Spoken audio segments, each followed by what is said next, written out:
welcome back to Film Shake, episode 7. I'm Jordan. I'm Nick. And today we're here to talk about good old Point Break from 1991. Woohoo! The beginning of our 1990s movie series. I'm looking back on all these films and I just want to just keep talking. I just feel like I'm going to want to watch 90s movies for the next 7 years. I did get into classic Japanese cinema in the 90s, so this was a natural seg.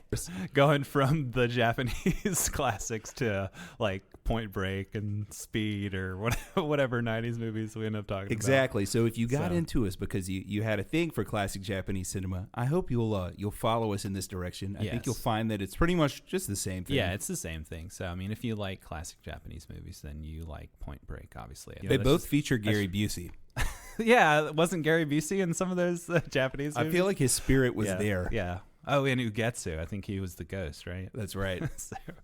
But yeah, like I said, this is our 90s series, and I'm really interested in these movies that I call them good bad. They're not necessarily, it's not the so bad they're good. We're going to get into a little review of Troll 2 in a second as which well. Which is so from bad 1990 and another natural seg, which I hate you for. Right. You beat me in Fallen Warrior trivia. Yes. And then before we had really and truly settled on this theme, you gave me the 1990 horror film, because it truly is horrifying. Yeah, it's Troll 2 to watch. It was perfect, just serendipitous situation there where I assigned you that, and it's like, oh, now we're going to do in the 90s show, so perfect timing. But the 90s films that I'm thinking about, like us watching, and I don't know what you have in store. I mean, obviously this is your pick, Point Break, and we're going to get into whatever we want to watch. But I'm really interested in the films that should be bad, that are mostly actually bad, but are still really entertaining and fun. You know what I mean? It's a little mixture of bad and good, and it just makes for a hilarious time. And I feel like that's just the 90s in a nutshell. And I don't know how you feel about Point Break. This is your first time seeing it. You had never seen it before. That's right. I've got a great story to get to there on how spiritual this experience was for me. But let me go to really more of an Antichrist experience that I had with Troll 2. So you and I, we've been friends for 20 years now. And now we're no longer friends because I made you watch Troll 2. Well, exactly. Our friendship has had its ups and downs. We've been in 3 bands together. One of those was even a punk band. Yeah. So we've had our disagreements. We've been in bands that broke up. Yeah. I've never until this moment cursed your name or wished you hadn't been born. Well, I appreciate that. But now I'd say about 18 minutes into this film, and I really did give it 18 minutes to think, well, maybe this will be so bad it's entertaining, because I know a lot of people get there with this movie. Yeah. No, didn't get there. Almost. If I could have just put the "they're gonna eat me" part on loop, I would have gotten there. Or maybe the popcorn scene. Yeah, that's the only parts that I watched on. I mean, on YouTube. I went back and just watched the. Oh my god! That's right. So what is this film about? For those who've never heard about Troll 2. Okay, imagine this: your father wants to be a farmer so badly, he has no idea what that entails or what it even is, but that's what he wants to be. So he decides to trade place with another family. Yeah, I can relate to that. That's right. I want to be a farmer, and I'm going to move to a town spelled goblin, but backwards. But backwards, yeah. So this family moves to this town, which is Nilbog, and they trade place with this really strange family. Trade place. That's right. Trade places. It's like trading places, but with goblins. That's right. And they really do just trade place, because the other family really never leaves Nilbog. They just hang around for whatever reason, which would be really weird to me. I thought you were going to our house. Right. Here, just take my house and I'll hang out. That's right. And there's no food in their house except for weird spoiled milk and other plant-based strange foods, because it turns out goblin, spelled backwards, Nilbog, it's populated by goblins who only want to eat humans who are on a plant-based diet that they themselves have created, so that their flesh isn't all nasty and meaty. Can I remind everybody real quick, we're watching the movie Troll 2, and we're talking about goblins. I don't know, apparently this movie was made as a sequel to another movie named Troll, but has nothing to do with Trolls or that previous movie. It was just an attempt to like get more people to see this really low budget horror movie in 1990. I don't know what is happening. Like how this actually had any. How this got any money to be made. The poster says one was not enough. And apparently that's true because this movie has nothing to do with the first one. Right. So the director and the crew spoke mostly to only Italian. Yeah. And the cast was all English, like just random people they found in the countryside. That's right. They responded to casting calls and thought, this will be fun. I'll be in a movie. I believe the main actor was a dentist. It was a dentist who had the most lines, yeah. So they all showed up and proceeded to have a terrible time, some sort of a time filming this. I've never really got the let's just watch this horrible movie a bunch of times thing. I get like watching it once, but I mean, just us thinking about what 90s movies that we're going to watch, I'm having a really hard time narrowing it down because there's like a billion ones that are worth watching. And they're really good. I mean, if they're campy or if they're fun or if they're actually like deep thinking movies, like the 90s was legit, like had a lot of good stuff to offer. But Troll 2, unfortunately, was not one of those things. Right. I mean, they started it off kind of bad right there. That's right. So if I could watch Paul Thomas Anderson accidentally put his camera on the ground in the living room while he went to the bathroom and read the newspaper for 2 hours while his camera just filmed the carpet for 2 hours, I would watch that versus watching this movie again. See, I feel like maybe you needed me there, or you needed some buds to join in the ridiculous terribleness of this movie. Maybe I feel like this is something that it would definitely be like more fun watching with other people. So well, I did bring my kid in. My 9-year-old enjoyed it, so I do have to say the moments I watched with him were a lot better. Right. He thought it was really funny that the mouths never moved on the goblets, exactly. even when they were eating and consuming the flesh. And I felt horrible because my kid's like a gore hound, and I won't let him watch any R-rated stuff yet. So he's watched like Jaws and Arachnophobia and whatever PG-13 stuff he can watch. So he got really excited when he saw the name of this and maybe like a couple of stills from it. But then when he watched a few minutes with me and he stopped laughing after a while, and he was like, all right, this is dumb. I'm gonna go play. I'm gonna go play Mario Maker some more. See you later, Daddy. And then it wasn't fun anymore. Right. Then I watched the last 30 minutes in complete dejection.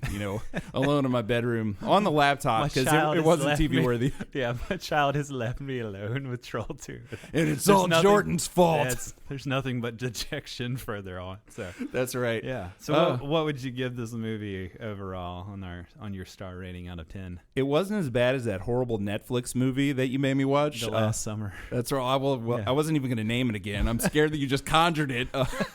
I conjured its spirit in this room. Yeah. Please no. Yeah. Well, I gave that a 0 out of 10 because there was nothing even redeeming about that because it was just like a stock photo. I call it stock photo of the movie. Right. It was horrible. So there's redeeming qualities to Troll 2? I mean, there's this stuff like that's like YouTube clip worthy, right? Yeah, so like 4 minutes of it are just so over the top, stupid enough to where it was worth watching. No. So I'll give it a 2 out of 10. No, like I said, I went back and watched some clips on YouTube. And then I just felt really bad about myself for making you watch this movie. I was like, I just wasted my friend's time. But no, 2 out of 10. I guess it's a bump up at least from the Netflix movies. Well, here's a teaser for our trivia later. So, yes. There's a small kindness in this, in that we're watching Point Break today from 1991. The loser of this trivia battle today has to watch the 2015 remake, which neither of us have seen. Yeah. The winner does not. And if I win trivia today, I am not going to watch this film. You're going to tell me all about it next time, and that's where it ends. I've watched the trailer online, and that's enough for me. So if I don't have to watch the remake of Point Break, I don't plan on doing that. So yeah, I hope I win at the trivia round. Everybody stick around to see who beats the other host. So, and we wrote our own questions, so you can also see who's going to cheat here. Yes. So who's going to go low enough to win? Hopefully, we've got some entertaining 90s trivia ahead. So yeah, stick around at the end of the show for that. So yeah, let's get into Point Break. Let's make some points about Point Break here. Oh, you like that? Nice. So yeah, let's just drop a little synopsis about Point Break from IMDb. This is the synopsis. An FBI agent, and I probably should say that like Keanu Reeves does. I am an FBI agent. Only undercover to catch a gang of surfers who may be bank robbers. I mean, we don't know. Like, are they surfers? Are they bank robbers? Are they surfing bank robbers? Are they bank robbing surfers? I feel like that's a existential dilemma of this movie that we should get into. Just something to where we don't disappoint anyone who maybe is going to watch this after. There are no heists here that take place on surfboards. No one surfs into the bank. Surfs into the bank, rides the wave. That's right. The heist and surfing scenes are completely separate. I want to put that out there. Or they could flush the bank, like full of water, and then surf through it. I don't know how that would work. If this had been directed by Joel Schumacher, maybe we could have got that. I feel like they missed an opportunity there. But yeah, I feel like they're surfers first because we have another surf gang in this movie that's also doing some heavy illegal stuff. They're drug running like 2 kilos of cocaine under Tom Sizemore's nose. So I feel like maybe the question is surfing the gateway drug, the gateway extreme sport that leads you into other adrenaline filled situations like skydiving, bank robbing is just another extreme sport or pastime for these guys. And then murder. Murders. The murder's like up there, right? So like if you hadn't had enough of surfing, skydiving, and bank robbing, like try killing somebody. That might get you off. Surfing leads to murder. Exactly. So parents, don't let your children surf. Like beware, it's the gateway drug to other adrenaline. That's right. And speaking of parents, so I was 9 years old when this film came out. I turned 10 that year. Yeah. I really wanted to see it. The previews made it look pretty cool. Mm-hmm. So I was at my cousin Joe's house. My mom was, I love my mom, big fan of the show. She was about as strict as your average conservative Christian parent. I could watch a decent amount of stuff, but there were some things that were off limits. And as a 9-year-old, R-rated films were off limits. Right. Next door at Joe's house, things weren't so strict. You got the basic, if you were in the other room and things started getting a little weird on TV, you might hear from the other room, you kids aren't watching porn out over there, are you? Nope. Okay. Nope. Okay, all right. That was about as far as it went. So see, my mom would just like hold her hand in front of my eyes, like, okay, now the sex scene's over. You can watch it. Or, yeah. Like, cover your ears, Jordan. Yeah, mine held the TV in front. A pillow in front of. Yeah. I like the TV better. She held the TV in front of the TV with Ozzy and Harriet on. She held a pillow in front of the TV. But, at Joe's house, it was just, you kids aren't watching porn, huh? All right, it's all good. Yeah. Everything's good. So, I watched Rambo over there when I was 6 or 7, whatever else. But my problem was I was such a pure and honest child. When I would get home and say, Mom, I watched Rambo at Joe's house. Yeah. And then I would get in trouble. And then my mom would have to call over there and be like, like, go to Joe's house anymore. Exactly. Yeah. So whenever Joe said that they were going to go see Point Break, he and his 2 older brothers, of course I said, I want to come see Point Break. And, the answer was, of course, no, Nick, you can't come because if you come, you're going to tell your mom and then you're going to get in trouble and you're going to get us in trouble. And I said, no, but I mean, I want to go. And they wouldn't let me come. Well, so, see, you might have avoided a life full of surfing and bank robbing. Who knows how this could have influenced you. It's exactly. Such a young, impressionable mind. So that's right. Here, your mom's just looking out for you. That's right. We're in South Louisiana. We're 90 miles from the ocean here. I could have surfed right on into the mouth of murder. Thank God that didn't happen. Go down to the Delta. Yes, and of course, they had a pool at their house, so I was over there a lot for that too. I was over there for the pool, and of course for Baywatch and Beavis and Butthead, which were always on the TV there. Yeah. And weren't on the TV. Beavis and Butthead are classic. Yeah. I mean, I remember talking about parents not letting you watch stuff. It's like I remember a friend who he said his mom wouldn't let him watch. I guess she didn't know the full name of the show, so she wouldn't let him watch Butthead. So he would just cover half of the TV and watch Beavis, like when they're sitting on the couch reviewing music videos. Good times. Good stuff. What he said when he got into the pool was, man, you missed it. That was the best movie I've ever seen. So it had guns, explosions. This dude got shot in the foot. Anthony Kiedis from the Red Hot Chili Peppers, actually. So, yeah. Wowzer. Wow. So, yeah, and this was the 90s, back when the Red Hot Chili Peppers would just show up in random movies. But, anyway, the director of this film, let's talk about her, Kathryn Bigelow. She's best known for The Hurt Locker, Zero Dark 30, Near Dark, Strange Days. She was the first woman in history, actually, to win Oscar for the Best Director award in 2010 for The Hurt Locker, which to me, I just want to stop and say that's insane that she's the first woman to ever get an Oscar for directing in 2010. But anyway, She did Blue Steel with Jamie Lee Curtis in 1990, right before this, which, female-led action film. So that, it's kind of interesting. She'd seg from that into this very male-dominated movie. But I've seen some people, like I was listening to the special features, and they were talking about how Bigelow brought more, like, this is not my words, but a woman's touch to this film, is like softer than your usual action film. And I'm, listening to that, I'm like, what?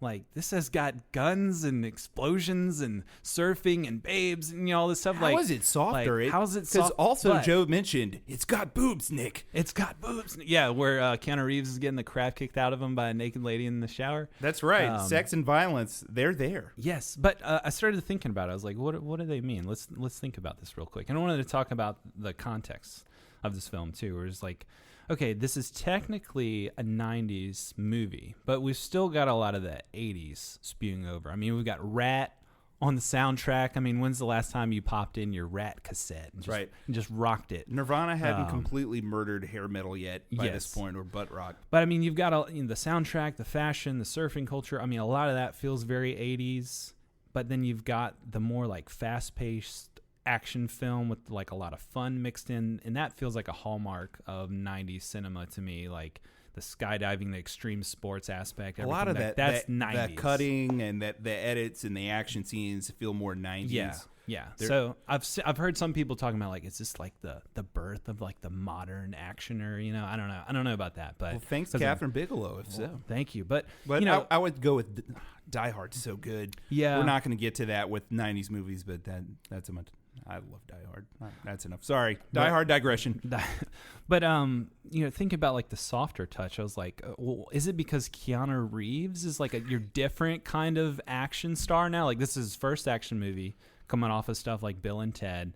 And apparently she was really obsessed with him. Like, she fought to get him in this role. He's kind of more your pretty boy type too. Like, he's more lean.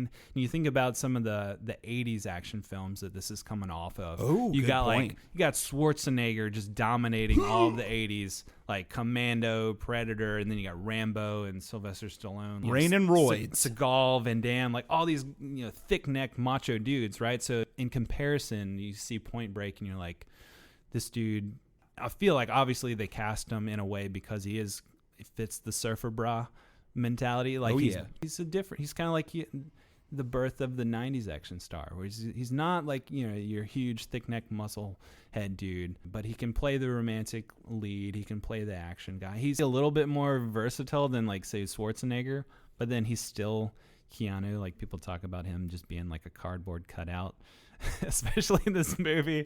Like apparently there's a Point Break Live where they do the movie, they reenact the movie, and then they just grab a random audience member and have them read Keanu's lines and play Johnny Utah and read his lines off of cue cards to facilitate the same effect of Keanu in this movie. It's Keanu's genius though. Because if you watch all of his films, he's bringing this different.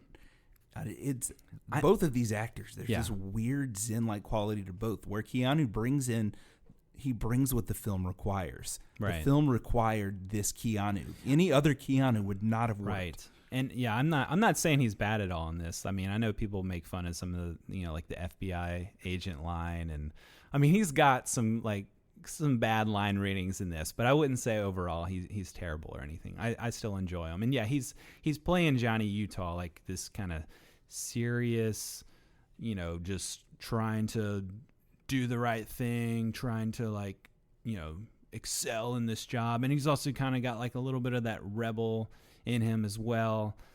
So he's just like, oh yeah, dude, skydiving and like surfing, bro. Like he's getting caught up in this extreme sports world, and that totally works. He's lived with such Keanu, a milquetoast life up to this point, right? They just kind of hinted his life before this that he's just kind of been the straight A, the quarterback who led Ohio State all the way to this bowl game. Yeah. And he got injured at the end of the game before he could lead them to victory and bent his knee back 90 degrees. Right. So, and that's the point too, is like, all right, this guy is undercover going in as Johnny Utah. like the star quarterback from this college team that everybody recognizes. He couldn't even be like Tommy Idaho or something. Right. Or like Bobby Nebraska. But yeah, so that's questionable. Like, how is he going to keep cover if he's this famous athlete? But that everyone saw on TV because bowl games are they're telecasted nationwide. You in the Rose Bowl, bro. Like, yeah. So Gary Busey is Keanu Reeves' partner. He's essentially Keanu Reeves' character 10 years before Keanu Reeves was Keanu Reeves' character. Right. However, he's been jilted and worn down by the system, and now he just doesn't care, and no one believes his theory that these bank robbers are surfers. But Keanu believes him, and Keanu wants him to come back to life and be the man he used to be, and Keanu gets this energy back out of him. But this is still a very muted Busey compared to what we're used to. This isn't the hopped up on coke Busey from 4 years ago in Lethal Weapon. This is the Point Break Busey, who's a little more zinned out, who has some great puns, like whenever the surfboard is purchased for whoever's going to go surfing and try to infiltrate this surfer gang. He has that great line of, then it's going to be me on the board. You get my drift? Great pun, because he'd be drifting on the surfboard instead of Keanu, which Keanu almost drowned, so Busey would have definitely drowned. But that's how we meet Lori Petty's character. She's also a surfer, and she rescues him. I don't know. I'd say Busey is pretty unhinged in this movie as well. He's got some great lines. I actually went and read parts of the script because I was like, did Busey just ad-lib like 100% of his lines? Because he says some wacky stuff in here. I was like, did he just make that up on spot? And it was about 50-50. So nice. Like the classic line from him when they're at the they're doing the stakeout in front of the bank, right? And they found out, okay, the surf gang I've been hanging out with is really the bank robbers. Like, oh, Einhorn is Finkel and it's Einhorn. So there's going to be an Ace Ventura 2 reference coming here, isn't there? No, that was Ace Ventura 1, I think. Oh, well, I know, but you're going to jump ahead because I have a feeling this is going to involve the anatomy of a rhino. Yeah, yes, exactly. So they're on the stakeout, and Busey sends Keanu to go get some meatball sandwiches. In the classic line where he's like, Utah, give me two. And like, I read the script and it's just basically like, hey, go give me some meatball sandwiches. Give me 2. And that's it. So Busey, I love how he's just adding those little ridiculous flourishes. Did he add the line that he was so hungry that he could? Are you gonna say the rhino line? Yeah. So can we say the rhino line? We'll say the rhino line. Don't say the rhino line. Just watch the movie. The line is in there. So the line actually in the script is, I could I could eat the ass of an elephant. I'm so hungry, or something like that. So he changed it to I could eat the ass end out of a rhino. Like, what? Only Busey could imagine this and come up with this. So, but he's really coherent when he says it. I'm telling you, this is a step up from Lethal Weapon. Okay, maybe haven't watched Lethal Weapon in a while. You can understand over 95% of his dialogue in this film. I wanted to say that I rewatched this like a few years back for another pod that I was in, and I felt like in that time I came at it, I was judging it pretty harshly. Oh no, I was looking at it for its flaws and wanting to like kind of hold it up to these standards of cinema. Big mistake. But when I came back to it this time, you just get down to it and accept it for what it is. It's just a really well-made action movie. It's just fun. It's well-paced. You get the compare and contrast early on, between surfing and the FBI life, like the button-down life that he's been living so far. You get, that first scene of Bodhi surfing intercut with Utah doing the gun practice and the 100% Utah thumbs up. Like, I saw all that and was like, oh, this is so cheesy. But, you come at it now and, like my right frame of mind, you just know, like, you're in for some camp right there. Like, however intentional, I don't know. But there's just some ridiculousness here. There's some fun here, but it's also just a really well-made, fun, entertaining movie. So it's consistent with the characters, is how they're presented too. Like these cheesy over-the-top lines and even their delivery, over the course of 2 hours, compared to say Troll 2, where nothing gets consistent and everything just feels random and you're in a chaotic, horrible universe. Yeah, there's some goofy line readings in this movie, but they're consistently the same. Yeah. The things that, nothing Patrick Swayze says as Bodhi here is something that Bodhi, as he's presented, would not say. Oh, I mean, to me, Patrick Swayze is 10 out of 10 in this movie. He's just killing it every moment. Like he is Bodhi. He is Bodhi. Yeah, like he's just got that that charisma and that leadership to him, but he, in that like the Zen like spiritual side he was talking about, like he takes that like stereotypical surfer, idea that you have of like the dude who's out there on the waves and who might go and like rob banks, but he makes him real, like I don't know. He just puts this charm to Bodhi, and like you can't help but root for Bodhi and love Bodhi. And even when like they're kidnapping Lori Petty and saying that they might offer if Keanu doesn't cooperate, he's like, I hate violence, man. I don't want to do this, and it's just like, yeah, man, like you just can't help but like this guy even when he's doing terrible things, getting everybody killed. And these guys are funding their surfing with their heist. Yes.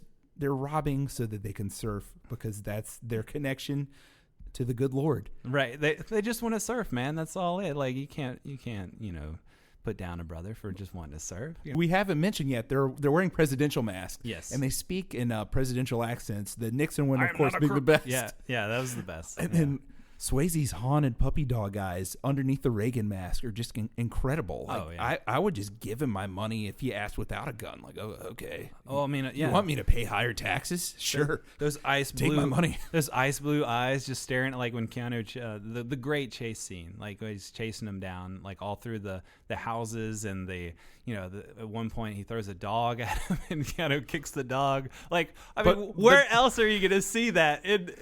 You're not going to see that in 2019. That's right. You have to go back to 1991 and see that pit bull being kicked off the porch of this house as Patrick Swayze is jumping fences. And apparently that wasn't actually Swayze, but the best part of that is double. Too, like character-wise, because I watched that scene multiple times because halfway through the movie, Swayze, it's after the great Rhino dialogue where they're so focused on the sandwiches, a heist happens behind them. Yeah, like we have to mention how terrible is Keanu and Busey at their jobs here. Like they're so keyed in on these sandwiches. He's keyed in, and he's reading the funny papers or whatever. Calvin and Hobbes is so funny. This is so funny. But Keanu, another point would be, he's out here, like, reading the script again, it says he's, like, wearing sunglasses and a baseball cap, like he's trying to conceal his identity. There's none of that going on in this scene. Like, he's just straight up out there eating some sandwiches. I don't know if Bigelow was like, no, we can't hide Keanu's perfect face or what, but he's the worst FBI agent undercover. Like, he's out there on the job. I mean, maybe he's thinking, all right, if I catch him now, it won't really matter. Still, like, are you going to try and cover up a little bit so you can protect your identity? So then we do get this great chase scene where, Keystone Cops or Bugs Bunny, they turn around, oh no, they robbed the bank. So then they've got to chase Swayze and his boys. And this is the great, it goes from a car chase to a foot chase. And that great scene where Swayze's got the Reagan mask on, burning the car. Oh, it's iconic. He turns the gas pump into a flamethrower. Yeah. It's great. And then, of course, the aforementioned dog throwing, where it's perfectly believable that Swayze could just zen-like bring the dog to himself and lift it in the air, and the dog won't attack him or growl or anything and just allow it, but then he can throw it at Keanu and hit Keanu in the face, and it draws blood too. Yeah. It draws a big gash on his face and blood shoots out. It's awesome. He's just waiting there with that dog. That's right. At the end of the foot chase, Swayze jumps down. He's running away, and Utah is right behind him and jumps down, and he hurts his knee because he's got a bad knee from a football injury, right? That's right. They alluded to that earlier. So I just that was a nice touch. It was like, okay, how's he gonna get away? He hurts his knee. But then the great scene where like he's got him in his sights with the gun. He can shoot him. He's up there on the fence trying to climb away, and you've got those ice blue Swayze eyes, those puppy dog eyes and his staring wild you down. Hair blowing in the wind behind him. His wild hair. I mean, it's Swayze, so it's like the bromance comes full out right there. You're gonna shoot Swayze? You can't shoot Swayze. You can't shoot Bodhi. So he just fires his gun up in the air like out of frustration. That's right. So his cover's now blown, but things happen. There's a great skydiving scene, which goes full tilt from there, where they he knows who the robbers are, they know who he is, and then they just start playing mind games with him. And that skydiving scene is great, where they're passing around the packs and they're like, oh, you should take my pack. No, take my pack. Like, so Swayze, the entire point is that they want to kidnap Keanu's girlfriend, Lori Petty. Which we always just digress in referring to characters by the actors' names. I hope that doesn't bother anyone, but they are these characters. Yes, Keanu is Keanu in this movie. That's right. So Swayze is Swayze. And Lori Petty, speaking of, I really miss Lori Petty. Whenever I was, 10 or 11, League of Their Own came out, and I just loved her character so much. She had like this awesome middle child energy. Gina Davis was like the baseball star that everyone loved, and she was just kind of under a shadow, and then she takes her out at the end, and her team wins, and she slides into her and knocks her down. My 11-year-old self just wanted to pick her up and put her on my shoulders. I loved her so much, and this is before that, and her acting is a little raw here, but she's still great. But she gets kidnapped. She's got those crazy eyes too, man. Like she just looks scared like 90% of this movie. She's just like those big old eyes. No, I love her in this movie. I see her when I rewatch this. It's like, oh, it's the In the Army Now girl with Pauly Shore. Oh man, yeah, she was in that. But and then I think about Keanu and her, and she's got that short dark hair, and she's kind of more like that, physical, more punk. She's not your typical like leading lady, especially from the early 90s here. And I think, oh, she's like the prototypical Trinity from The Matrix or something. She's got that same kind of vibe to her. And she really adds to this cool sort of 90s energy in a way, in that you get these actors that aren't typical Hollywood. Like I believe she was from Tennessee and the daughter of a Pentecostal minister. And then Swayze was from Houston. And then Keanu was kind of from all over. So these aren't just like your born and bred Hollywood or New York City actors. You're kind of getting people that, just like their characters, kind of came from the Midwest or outside of Hollywood, and they've ended up here on the coast kind of seeking something. So there's kind of this spiritual undertone there. Yeah, it's just kind of a subconscious touch. That's some quiet spiritual stuff going on here. I mean, Bodhi's obviously in touch with it. He wants to ride the 50-year storm wave, and just... That's right. And he really wants to share it with Keanu, because he kidnaps Lori Petty for leverage, but he really could have distracted Keanu another way. I really think it was just Lori Petty was getting in the way of their relationship. Oh no, that's not where I'm going. But nice point. No. I was thinking more. He really wants Keanu to make the spiritual connection that he's had. So instead of just taking Keanu out, or just saying, hey, can you run to the store and get me some smokes while I kidnap your girlfriend? Right. He takes him up into the sky with all of his buddies, and he goes skydiving with him. And it's just this really beautiful, insanely well-shot scene. It is. Like, I read about how they made that scene later on, and I was totally fooled, because I thought all those scenes were real. Like, they had him up on rigs, like, with some cranes and some fans Swayze and really stuff. Dove, like, 55 times for this movie. Yeah, they apparently had to tell him to stop diving. Like, the insurance company was coming after the movie. So, Keanu, after Lori Petty is kidnapped, and we have this great skydiving scene, he finds out what's happened to Lori Petty, and he's told by Swayze now that he's got to tag along on this heist, or Lori Petty's going to get it. Right. He hates violence, but his buddies don't, and they're going to kill old Miss Petty if he doesn't tag along, and this heist turns into a disaster, and Bodhi has to break his rule. He has to commit violence. There's an off-duty policeman there who has his weapon and is not afraid to use it. And he sees these guys robbing the bank and thinks in his head, I'm going to stop these guys. And Swayze has one moment of hesitation where you can just see in his puppy dog eyes, I'm a puppy and I don't want to do this, but I'm a pit bull and I'm going to have to bite you. And then he puts the guy down. Why do you think he goes into the vault, first off? I think he knows that now that he's found out, they're not going to be able to do any more heists. So this is the last money they're going to get. So he's got to get as much money as possible. And that's why he kind of keeps blaming Keanu for why they're in the straits they're in. Like, they have to go for the vault and they have to get this money because this is the last chance they're going to get to get more money. I also see it as like, I totally agree with all that too, but I'm wondering if there's also like an upping of the ante for the adrenaline he needs at this point. Where he's like, because he's a junkie. He's a junkie, but at this point he's like, all right, we're gonna go all the way. We're gonna push it to the edge. So this is just like another step in that direction of, okay, we've robbed 27 banks. Now let's finally go for the vault. Let's just hit it because we've got this FBI agent. Everything's just swirling into a mess. So maybe he's just wanting to push it a little bit more. I don't know. Push it to the limit. Yeah. Push it to the limit. So the heist goes awry, and Keanu gets shot. shocker moment. But of course, he's got a vest the on, bulletproof vest on, like any good '90s action hero. He's got Kevlar on, and he survives. He's in great pain, and you get these awesome sound effects as if the bullets are still trying to get through that Kevlar and get to him as he takes the Kevlar off. But Swayze is angry. He's lost a man. He's mad that he had to commit violence, which he never wanted to do. So he knocks Keanu out. Right. Lori Petty is still in peril. They get away. And then guess what? This jerk John C. McKinley boss that we haven't even talked about comes. The stereotypical angry police chief boss guy. John C. McKinley boss. Great. He's so great at this. Which again, it's like his essence. Dr. It's like Cox. Exactly. Oh, what a great name for his character. Yeah. Yeah. Man. Yeah, it's him. It's the Dr. Cox from Scrubs and from Office Space. I can't remember his character's name in that movie, but he's just that too. He's just a total turd, and it's just like all those things to make like the ultimate essence jerk boss character. And he's perfect. Here, he's perfect, and he hates Busey. He hates Keanu, and he puts Keanu in cuffs. But thankfully, Busey's had enough of McGinley's stuff. He decks him. Right. He knocks him out. This is after Keanu has another great line reading where he's like, "Take your hands off me." I would have taken my hands off him if he told me in that fashion. Right. If he had maybe said it differently, I would have been like, "No, you're under arrest." But it's said that way, what are you going to do? Right. But who comes but the hero of our times, of all times, Gary Busey, his partner, his older brother, Papa's partner has come, and he knocks out John C. McGinley. Oh, yeah. Decks him in the face. That's right. He tells him he needs to learn how to respect his elders.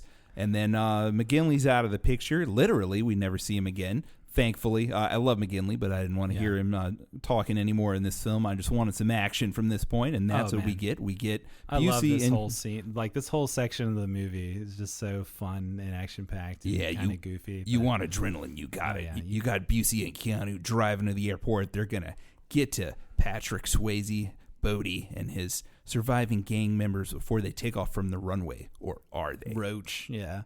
Like, Roach.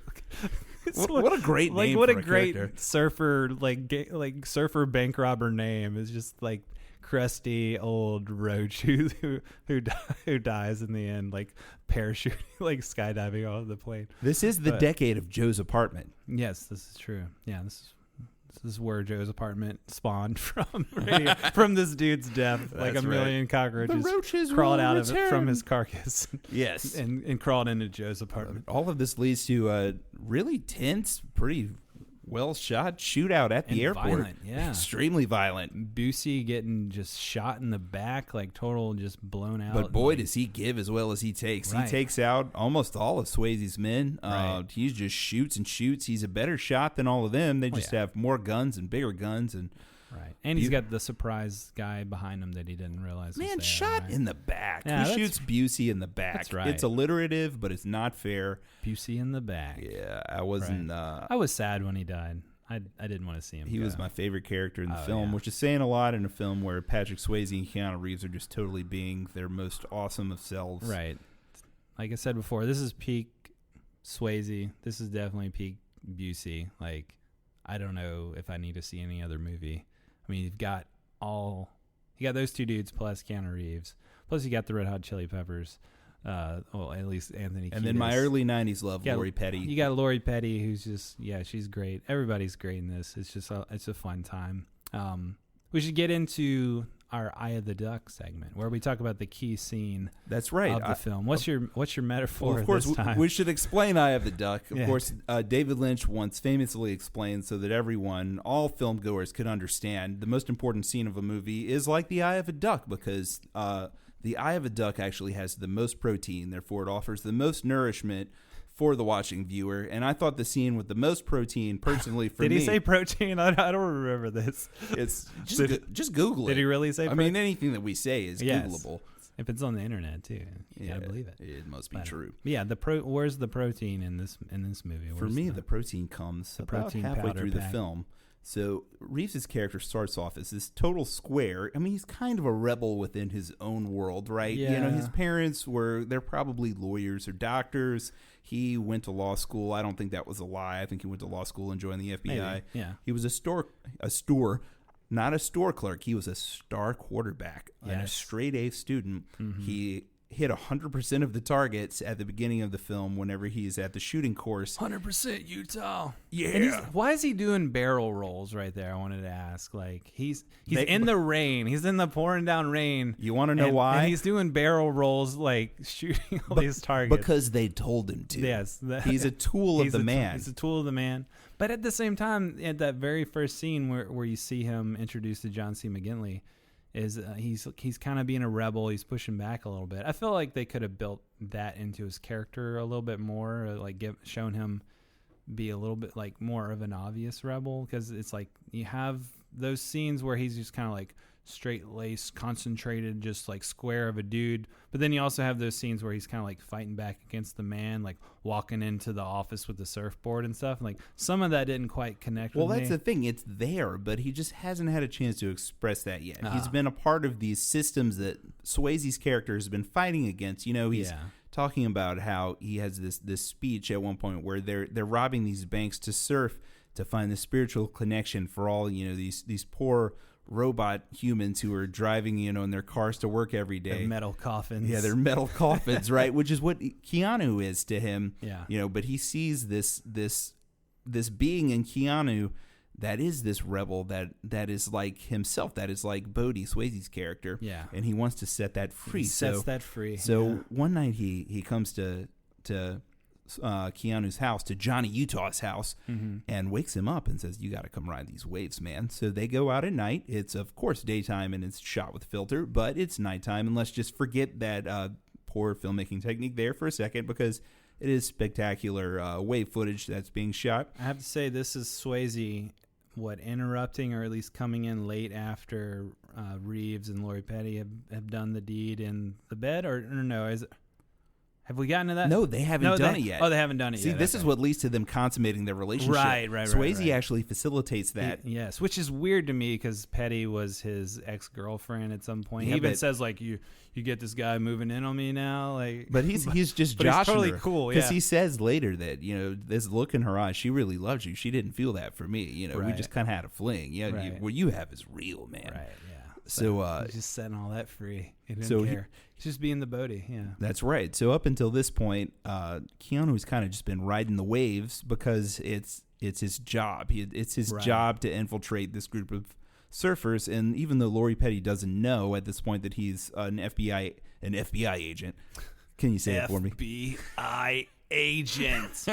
This is your wake up call, brah. That's right. I am an FBI agent. She doesn't know that's who he is. She doesn't know that. She just thinks he's just this square who's, you know, is a lawyer and, you know, hasn't set himself free yet. Right. So, you know, she even gives this comment to him later, which I'll get into. He finally has this spiritual moment where he's one with the wave, where he's just having an experience. Catches his first wave. That's right. He's not trying to work or achieve. That's right. He's just one with the wave. Yeah. And Swayze, Bodhi, he gives them his experience. Their friendship really solidifies here. And then Lori Petty's character sees Reeves have this experience, and that brings her closer to him because she comments on it. You know, she even says like, "Oh, you always have this concentrated look on your face, but for once, I just see you like happy and having a good time." So that's right. Yeah, that's where his wall, I guess, kind of like finally comes down. Yes, and that's where the protein was for me. Thanks, David Lynch. Well, yeah, that's like, you know, the whole movie there is just like him conflicted between these two worlds, right? The FBI world and the surfer world, and in the end, it's the surfer world that wins out, the true world, the free-spirited world where he should be set free. So Bodhi, in a way, is kind of like a hero in that sense. You know, you're rooting for him. Like the ethos of that character is obviously like the side of things that, you know, I think the movie favors. But then at the same time, he's a bank robber and he's a villain and he's kills people and he's getting people killed. Despite his ideals, they eventually lead to death. Yeah. But in that moment, what that connection leads to really is Fast and the Furious in 2001 and all of its following films. I've seen so many comments on how Fast and Furious was a remake of this movie, which I never realized. But yeah, that's hilarious. It's just, you know, Point Break with cars, pretty much. But My protein was, I was going to say the chase scene, the foot chase, where they're running through all the people's houses and jumping over the fence. Well, they are kind of chasing each other the whole film, so that makes sense. Well, yeah, it's like it's the whole movie wrapped up into that one scene where it's Utah going after Bodhi. He's chasing him, and then he lets him go. You know, it's the conflicted relationship, you know, like the caught between two worlds, and he's in too deep in this undercover situation. But it's not like your in too deep movie where like a lot of undercover movies play it to where like, oh, I'm in too deep, I'm in danger, like things are really screwed up. He's in too deep because like he's becoming friends with all the surfer dudes. So I like that it does something a little different there with the undercover aspect. It's like most films, you'd have him like know who the thieves are. He infiltrates the gang. He gets in too deep. Like, yeah, he falls in love with a girl. Tension is building, and he's going to be found out and everything. But here, no, he's Johnny Utah. So he's like, oh, I love these guys. Oh wait, oh they're the ghosts. And of course, you got Swayze in Ghosts. So it's a nice little meta moment there too. That's right. But yeah, all that to say that my eye of the duck would be the foot chase scene. I feel like it's like the adrenaline of the whole movie wrapped up in that moment where they're chasing each other. He lets him go. It's that conflicted bromance between Swayze and Reeves. So, just like John Woo. Just like John Woo. Except John Woo wouldn't kick the dog. You know, he would kill you for that, right? Not John Woo. John Wick. I thought you said John Wick. I'm thinking I'm going to bring up John Woo's Hard Boiled in every single movie that we talk about from now on. I decided that recently. Especially prestige Japanese movies. That's right. It's a fun movie, but yeah, I think the thing that holds up the most about this movie from 91 is that relationship between the characters and the conflicted, you know, identity, the identity of the character, like finding himself and then ultimately quitting the FBI in the end, becoming, you know, he says he's still surfing every day. Oh, bro. wait, let's get to that. So we have this huge shootout, and then, well, the pilot makes an embarrassing snafu. After Busey's shot and all but one of Swayze's men bite the dust, though, who's left? Roach is left, but he's suffered a mortal wound. Yeah, and he's obviously dying on board the plane. plane. Swayze drags him on the plane, and the nimwit pilot just happens to blurt out the location that they're heading to in front of Keanu. Yeah. So Keanu gets drug on the plane, and the two buddies, Bodhi and Utah, they're together one final time, but not really, because there's another scene later in the film that's great. But they're together on this plane. They're going to go to a rendezvous site. There's one last spectacular skydiving scene where Swayze actually jumps out of the plane. Literally, it's really Swayze. In the moment, yeah. He jumps backwards, too. I mean, man, that takes some guts, too, just to say adios, and then he just jumps out of the plane backwards. That's it, and it's really Swayze on one of his, I think, 55 skydiving jumps that he made in the film. And then you've got the great line reading again from Keanu where he's just struggling, like, what am I going to do? Swayze throws the gun into the plane before he jumps out, and then you've got Keanu just going, F it! He grabs the gun and he's punching the walls while he's thinking about it. Yeah, I think he punches the van when he's like, they're about to do the bank robbery, and they're forcing him to he punches everything in this movie. It's because he doesn't understand his emotions. So right. He just hits things. He's just frustrated. Yeah, he's all this pin-up rage and sexuality. Oh yeah, no, and another line. Man, this movie has so many great lines. When before Bodhi jumps out of the plane, he's like, "I know you wanted to catch me, Johnny. You wanted me so bad, it was like acid in your mouth." It's like, what does that? That even was pretty mean? Sexy. Yeah, that was the sexy. It made me want to take some Rolaids. But what does that even mean? So Swayze, like, Swayze, you want me like acid in your mouth, like.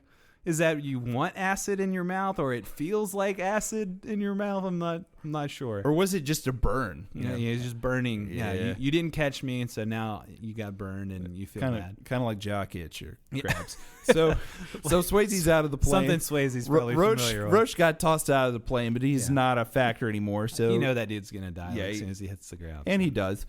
So Keanu now has to jump out of the plane without a parachute. But he's obviously the actor. That's Keanu right. Reeves. Reeves is obviously wearing a pack in this movie. Or I don't even know if it was Reeves in that shot where we see him jump out. So we know, we did research. We know it's Swayze, and you could tell. I mean, it's not fake. Oh yeah, there's no cut there. He just jumps out backwards. And he's awesome. Right it's an awesome shot. It's yeah. Swayze's finest moment, in my opinion, of anything that he's done. And he's done some cool things, but that was just totally badass. And then Keanu jumps out with no parachute, with a gun in his hand. He's got the gun. Yeah. So at one point he catches up with Swayze midair to hold on to him and make sure he doesn't get away and make him release his pack, which apparently the Mythbusters recreated and said, no, you can't have a conversation mid-flight while you're skydiving because you're going so fast that the sound is just so loud. It's so loud that would be impossible. But it is apparently possible to jump out of a plane without a pack and catch the other guy who had already jumped out and hold on to him and survive. Oh yeah. But you have to give credit to this. Like, what other movie and especially what other decade are you going to see this ridiculous of a moment happen? But they completely sell it. Like I don't question it for it's one totally bit. Believable. He's got to jump out of that plane without the pack. Like, he's got no other choice. I mean, he's Johnny Utah. That's what he's going to do. That's right. And everything before this in the film is built up to that moment. It just makes complete sense. That's right. Johnny Iowa might just turn the plane around and leave it up to someone else. Right, yeah. Johnny Utah, though, he's got to get his man. If he was Iowa, he would. Yeah, but he's from the plains. That's right. No, Utah. He's here to fight a whole He's from war. Ohio, but his name is Johnny Utah. Well, Johnny Ohio, it doesn't quite have the same ring, Yeah, I guess not. And but he could have been from Utah and called Johnny Utah just to drive the point home. Yeah. And then I thought, what about Tommy Montana? But then I was like, they had Joe. I think he liked this name because of Joe Montana, who I hated when I was a kid because I loved John Elway and the Broncos. And there was one Super Bowl where he made me cry because he just destroyed and humiliated the Broncos, and I hated it. And he went to Notre Dame, and there was a bunch of. Anyway, so this movie brought up some bad childhood memories. It did. But anyway, Johnny Utah, he jumps out of the plane. He catches up with Swayze, but Swayze just Swayze psychs him out. He can't get him, so they hit the ground. His bad knee that he hurt. He's got to drop the gun. Remember, he's like pull the cord. He's like drop the gun, Johnny. And he just, he's only got two hands. Yeah, he's gonna psych him out, so he can't break through that Zen barrier of Swayze's. It's mind. impenetrable. It's impenetrable. Yeah, nothing can. He just bests them the whole movie, except until we get to the very end. But yeah, he gets away here. Lori Petty is released, so they're reunited, and then we cut to Australia. He's tracked him down to the 50-year storm. That's where he knows he's going to be going after. Now it's just the Johnny Utah and Bodie. That's it. Everything else is faded away. And we got a reference to this beach earlier in the film too, which I like that it's just not some random beach. There's a scene where he talks about how this is the beach that he's going to catch the ultimate wave. That's all the undercover cop stuff paying off. He's been there, he's heard those conversations about the wave, so he's pieced this all together. He's followed them through Rio or wherever, he's tracked him down. It's basically Where in the World is Carmen Sandiego, except it's Where in the World is Bodie. Oh, he's like, I followed you through Baja or something. But yeah, he tracks him down to this beach, and Bodie's there to catch this wave, which apparently it's death on a stick, as one of the Aussies says as he's coming in. But, he knew he'd be here, so he's like, I gotta bring you in, brah. Like, I just love the consistency of the lingo in this movie is incredible. They just keep using the word brah, and it makes sense. He never switches to bro. Yeah, there's no bros, there's no brahs. It's just brah, like brah. It's just consistent. Right. So they have a final little tussle. They're going to fight it out. They've been duking it out this whole movie. It's been these two guys just butting heads. Make of that what you will. If you want to call it a bromance, if you want to say it's a movable force and an unstoppable object. Nope, I said that backwards, but you know that expression, and you can parse that out later. Whatever you think it is, it's happening. These guys are fighting one last time. Yeah. And, Swayze gets the best of Keanu, except the beach fight. That's right, but Keanu's got a pair of handcuffs. He handcuffs him, and he's like, I love Swayze's disappointment. They're like, no, man, I'll never be able to handle a cage, and You know, because like I rewatched this a few years back, so I'm just waiting for the handcuffs to come out. But I don't know if it's like you never really see it, and if he's underwater when he does it. It's when he's pushing his head under the water. He's pushing his head underwater. It was a feint to make Swayze think he was drowning him, when in Right. reality he was like under the water going, I'm yeah. putting the cups on you, bro. He's still talking underwater, saying "bruh." But yeah, and then you know he's like, just let me catch this wave.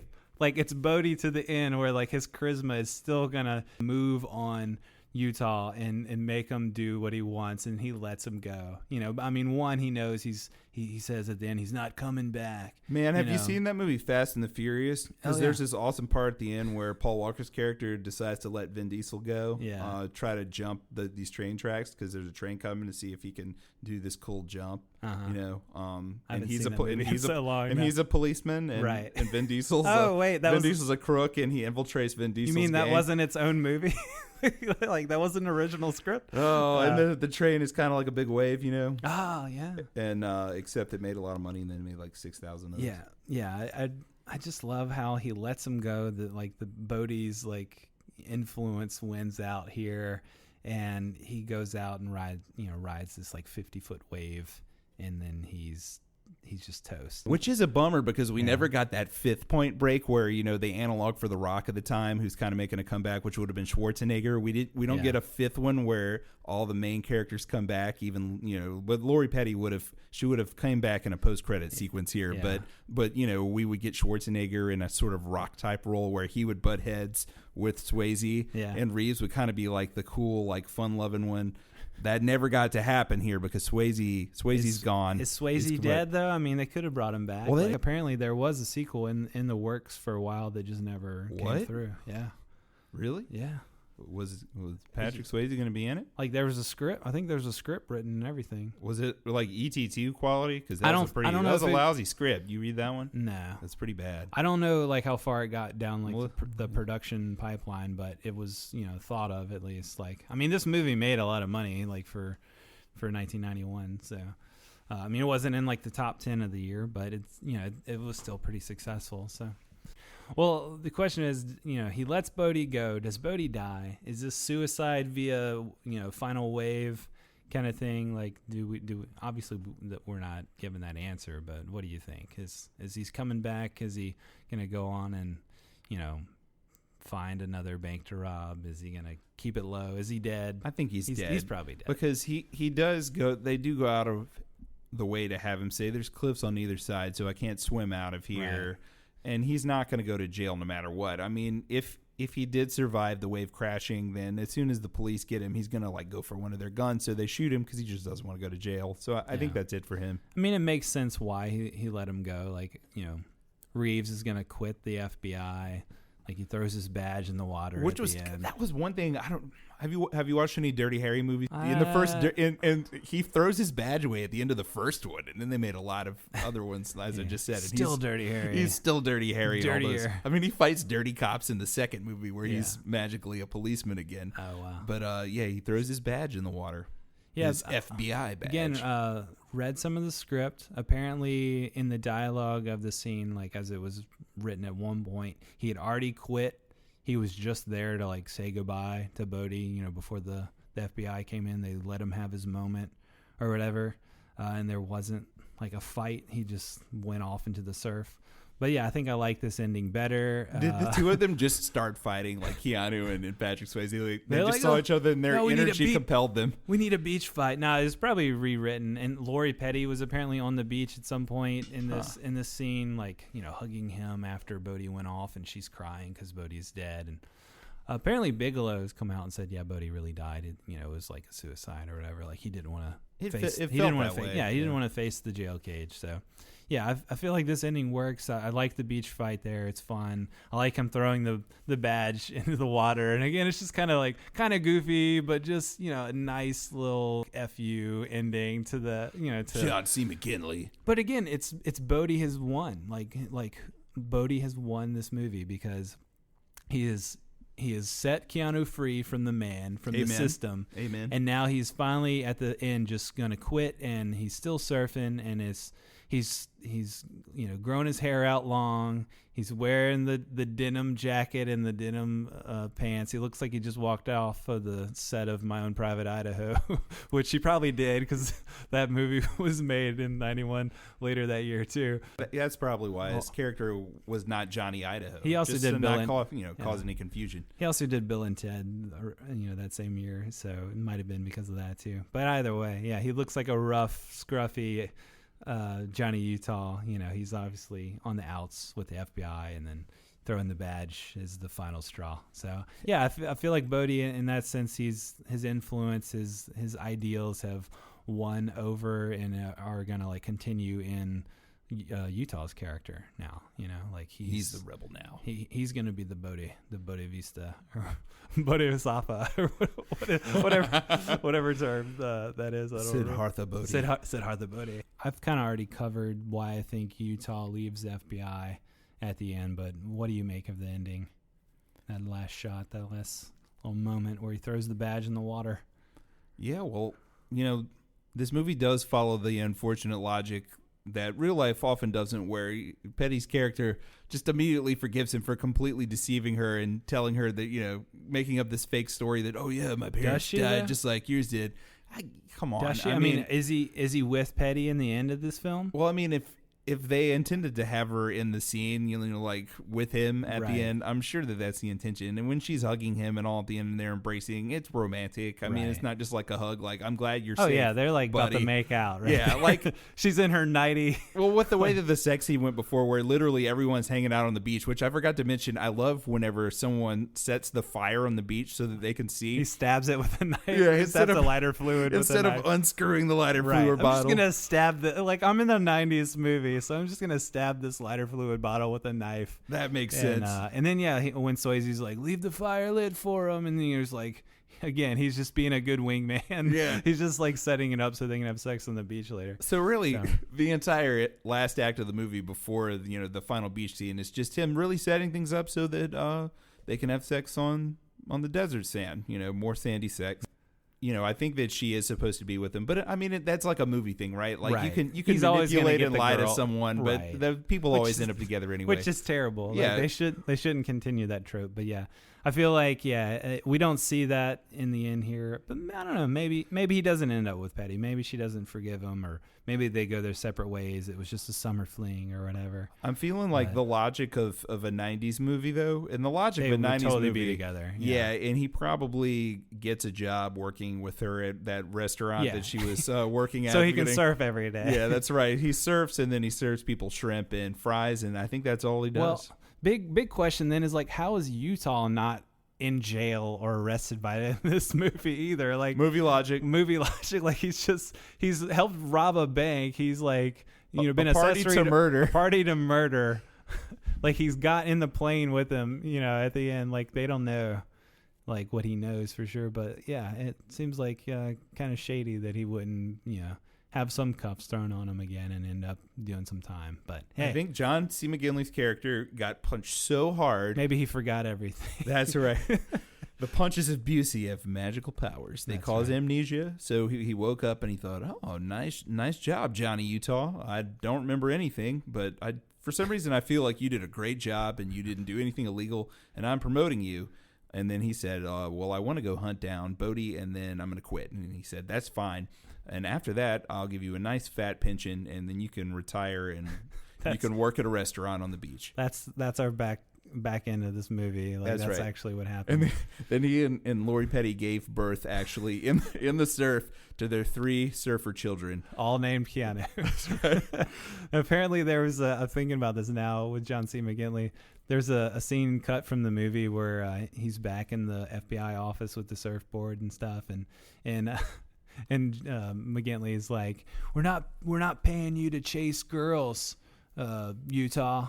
And Johnny, his quippy line back is, it's babes, sir. The proper term is babes. Oh no. I wish that was in this movie. It's in the trailer if you want to go hunt that down on YouTube. The trailer itself is funny. Oh, and apparently this movie was originally titled Gianni Utah. That was the working title for a long time.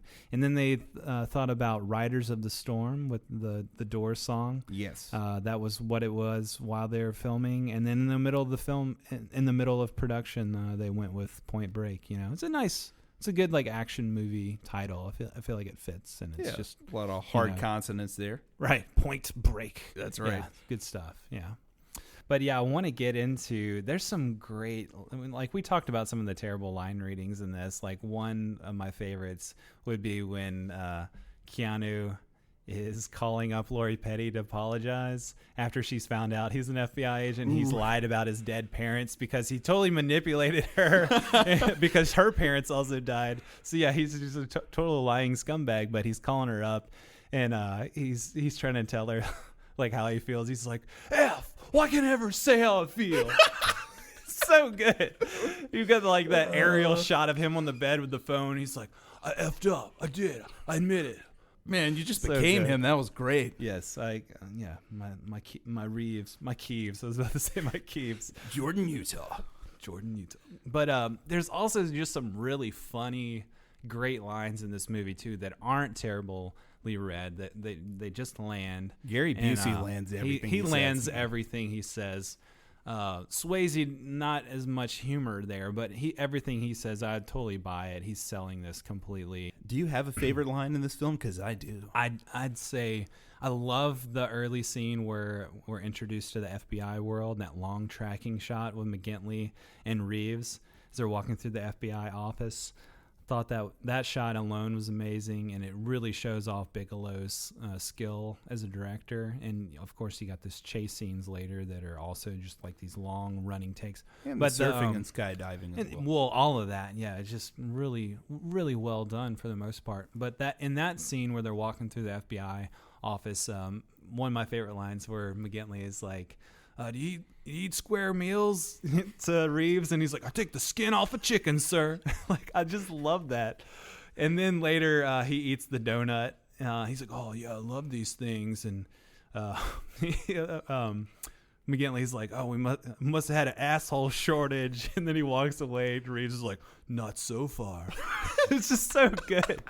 Oh, and then like all that scene is just so packed full of great lines. McGintley is insulting Reeves at this point because he's taking the donut, and he's obviously just kind of, just being a rebel and a jerk to him because he says he likes his cadets to have good cardiovascular fitness and eat well and everything. He's eating the donut in front of him. So he's like, you're a real blue flame special, huh? I know guys like you. You're young, dumb, and full of cum. It's just like this movie. Exactly. You know what you're in for at that point with the tone of that scene and that dialogue. It's ridiculous. It's going to be a fun time. Oh, yeah. And if you can't tell yet, I really have a soft spot for Busey in this movie. Old Pappas. So my favorite line involves him, which is where he's hanging out with Keanu, and they find some surf wax when they're looking at evidence, and the name of the surf wax is Sex Wax. You need some kinky shit, Pappas? And his response is, not yet. Not yet. Yeah, and again, was that just Busey ad-libbing here? It had to be. Yeah. I love the ass in out of the rhino line. That was great. The Utah, give me two. Like that's, you can't get any more Busey than that. It's perfect. So, oh, yeah. Those are the fun lines. What about best scenes? So what would you say is like the best scene of this film or your favorite scene? Oh, man, that skydiving scene was incredible. When they're all holding hands over, I think it was supposed to be Lake Tahoe, maybe. Mm-hmm. That was incredible. For me, it'd have to be the foot chase. Where that was so fun. Just running through the houses, like pushing people over and going through all the random stuff and like kicking TV trays or just smashing through the sliding glass doors and the kicking the dog. Like she's just thrown in the kitchen sink there. Keanu gets hit by an angry lady with what was that? Some kind of metal broom. That was a gnarly broom. Right. She was prepared, man. She wasn't going to take it anymore. Swayze gets off easy because everyone just sees him run by and they get angry at him. So they're like, next person through this door is going to get it. And that next person's always Keanu. Right. He's getting the worst of it for sure. I was going to ask you, is Keanu, like, this is, the question of this movie and of its legacy. Is Keanu good in this movie? What do you think? Is he, is he 50-50? Is he delivering it full throttle 100%? Or is, like, how do you feel about Keanu Reeves after watching this movie? Like, you want to see more of this guy? I mean, I'm not bashing him at all. I'll say I do, but like, can you objectively say he's good? He's got this charm to him that, like, even when he's kind of leaden and dull and cardboardy, I still like him. I still want to watch him. So I don't know. And part of it is to laugh at him, but part of it is he's just got like that charisma and that just young gun stud look to him. Like, yeah. I don't want to like misdirect with my answer, but all I can say is, can you imagine not only any other actor in this role, but question. Keanu acting in any other way than the way he acts in this role? That, I feel like that's a perfect point. Yeah, I can't think of anybody else in this. I would not want to see anybody else in this. And I mean, again, another great line, and just the epitome of what he brings to this is when they're out on the beach trying to collect hair samples, and he pretends like he's getting this bug out of this surfer guy's long hair, and he's like, "Just saved your life, brah. Close one." And I mean, he's doing it there purposely to sound like a surfer guy, but that's also like what his persona and like his accent and everything brings to this role. So like, it's a blurry line of like, is he acting dumb? Is he dumb? Is he sometimes dumb? Like, you don't know, but that's just the mysterious nature of Keanu Reeves.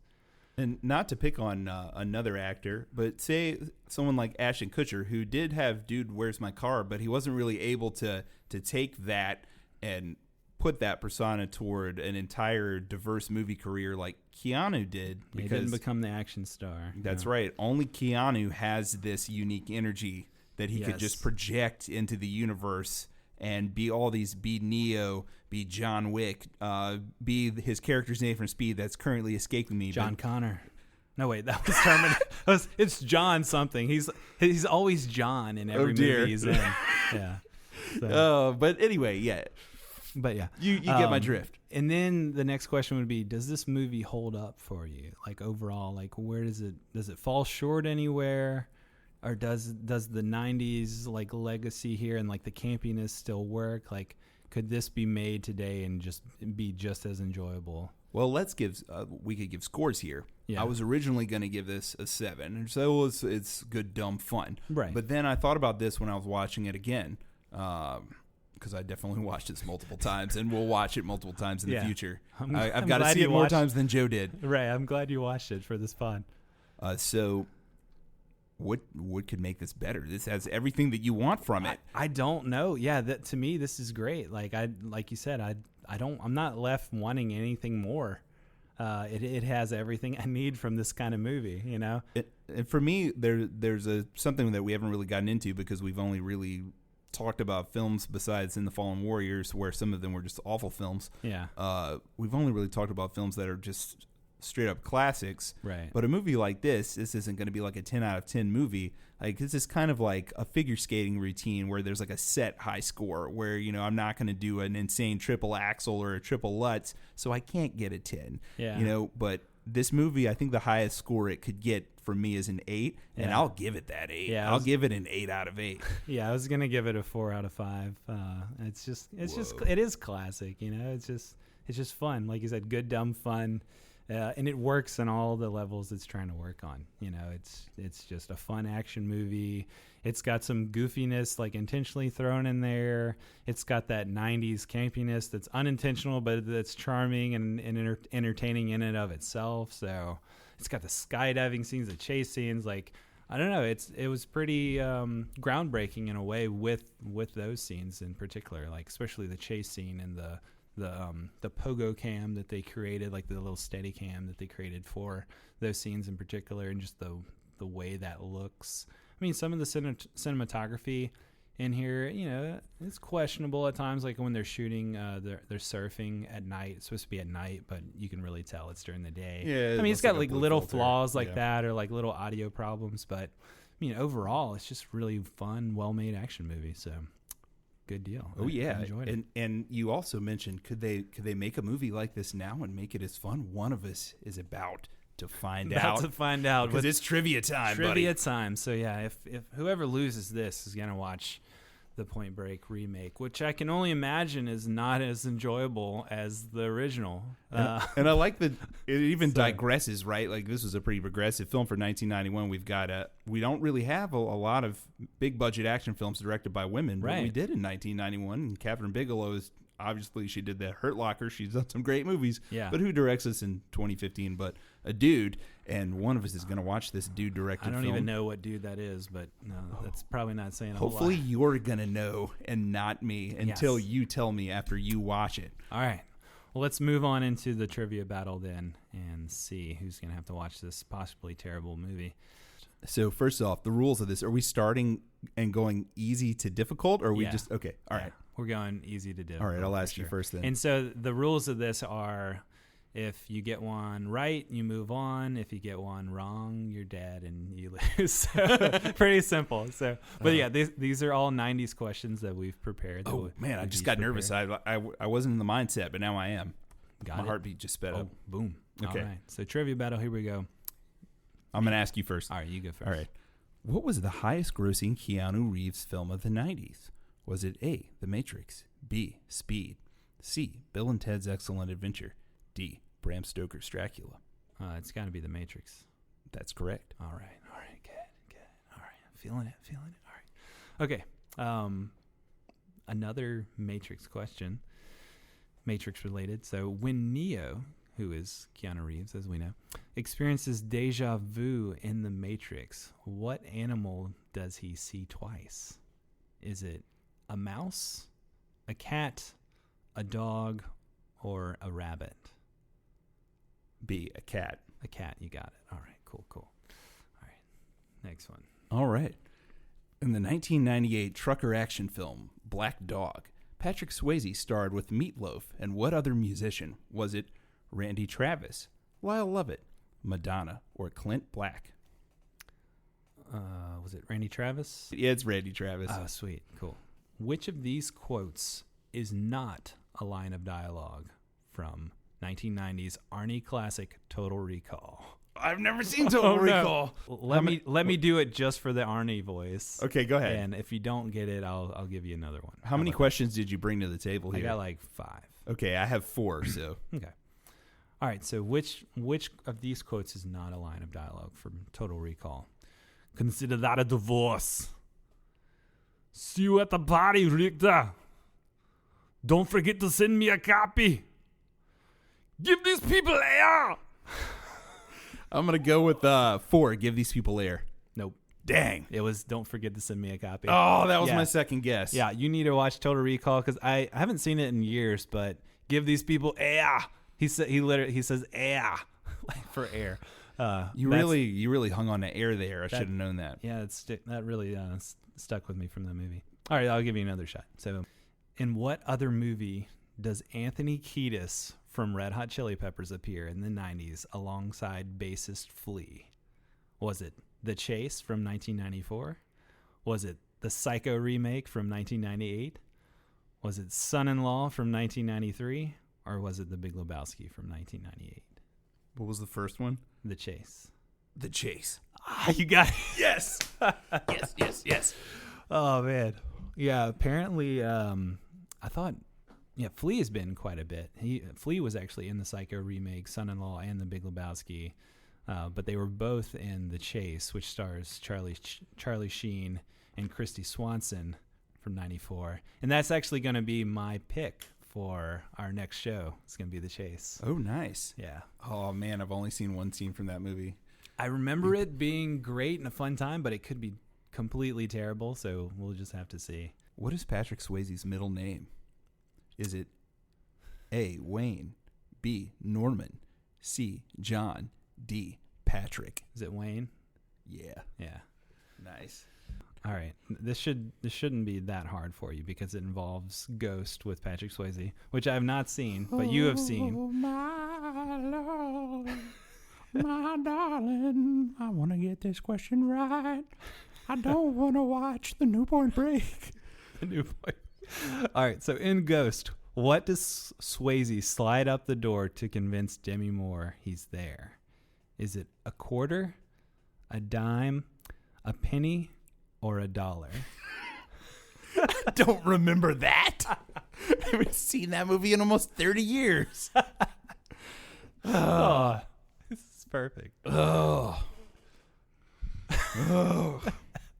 Unchained Melody was supposed to give me some power there, and it didn't. A dime. No, not a dime, a dollar. Wrong. A quarter. A penny, man. No. 1 cent. Pottery. You had 1 cent. One chance. All right, so sorry, bro. You have to watch the new Point Break. All right, so like I said, next episode, The Chase with Charlie Sheen, Christy Swanson from 1994. Hey, this has got your girl Buffy from the Buffy movie, right? So at least there's a boon there for you. Well, it's not Sarah Michelle Gellar. I know, but It's Christy Swanson. It's Christy Swanson. It's like B Buffy. It's like Malta meal compared to Fruit Loops. Right. No offense, Christy Swanson. Sorry, Christy. I mean, when was the last time you even thought about Christy Swanson? She said some political stuff recently that she was in the news for. Not any movies that she's been in. All right. Well, it's also got Flea and Kiedis from the Chili Peppers. So, but it's got Henry Rollins is in this apparently. So, I need to rewatch this movie. So it's an escaped convict, Jack Hammond, who's Sheen. He takes a woman hostage and sets off for the Mexican border with the police hot on his tail. And the tagline is, "It's fast, it's wild, hot and funny." So hopefully it's those things. Fast, hot, wild, and funny. That'll definitely wash the taste of the Point Break remake out of my mouth. Like I said, could be terrible. Hopefully it's a really good time. We'll find out. So thank you guys for listening. Hopefully you enjoyed yourself as we rambled on about this great 90s movie. And we'll keep talking about 90s movies. And we'll just have a good time. Surf's up. Surf's up, bruh. You can check out our website with all our other shows at filmshake.buzzsprout.com. And I want to give a shout out to the library, the East Baton Rouge Parish Library, who helps produce this great podcast. So if you are in the Baton Rouge area, you can check out ebrpl.com as your local public library. We do a film club every month. I'm going through the Billy Wilder movies right now. So we show a movie the second Monday of every month at 6:15. Come to the Bluebonnet Library over on Bluebonnet Boulevard. Check us out. And that's where we record Film Shake. That's where all the magic happens. In this wonderful, magical land of enchantment. That's right. In this small room where we have microphones. So, cool. Thank you, library. All right. And where can we find you online, Nick? At thenexperiment.blogspot.com. I will be reviewing Point Break there in full. Sweet. Or, you can check not out. Troll 2, though. Well, maybe I'll review Troll 2. You also like to post your Nick Experiment stuff on Twitter. So at the Nick Experiment, you can go check you out on there if you want to follow and get all the reviews coming into your feed that way. Yeah, I'm getting into Twitter. Tweeting it up. All right. Yeah, so this wasn't as short as a tweet as we would have liked, but it was fun. We'll catch you next time. Take it easy. Later.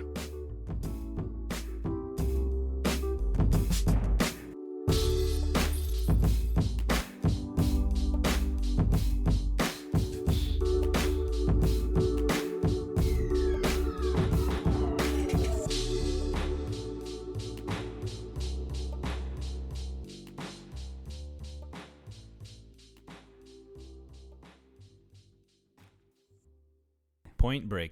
Point Break is a particular film that I'm proud to have watched. I'm proud to have watched this film.